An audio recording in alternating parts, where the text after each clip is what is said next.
Projekti italian për rehabilitimin e sheshit Iliria në Durrës, i cili parashikon heqjen e shatërvanit që ndodhet përpara bashkisë së qytetit, është bërë shkak i një debati mes bashkisë dhe shoqatës Durrësi. Ish intelektualët të pranishëm në një takim me kryebashkiakun Ndako kanë kundërshtuar heqjen e shatërvanit, si dhe zhvendosjen e tij në një tjetër vend, me pretendimin se objekti është një vepër e rrallë antike dhe si e tillë duhet të ruhet. Jemi dakord që të bëhen gjëra të bukura në Durrës, siç thanë shumë tjerë.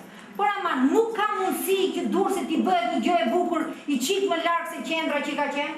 Të bëhesh një projekt ku dihet ku do vi shatrivani, sa i madh do jetë shatrivani, ku do vehen shkallët, po një herë njëra, një herë tjetra, një herë tjetra. Kjo është pjesa e vjetër e Durrësit.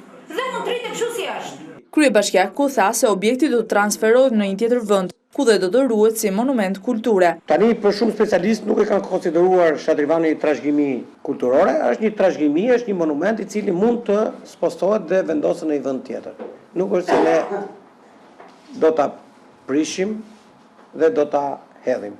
Në vlerësimin që Juria Ndërkombëtare i ka bërë këtij projekti, mes të tjerësh ka theksuar se qendra do të zhndërrohet në një hapësirë funksionale dhe simbolike, ku ballafaqohen gjurmët e së kaluarës me zhvillimin e së tashmes. Projekti do të zbatohet në 2 faza, ku gjatë vitit 2012 mendohet dhe heqja e shatërvanit.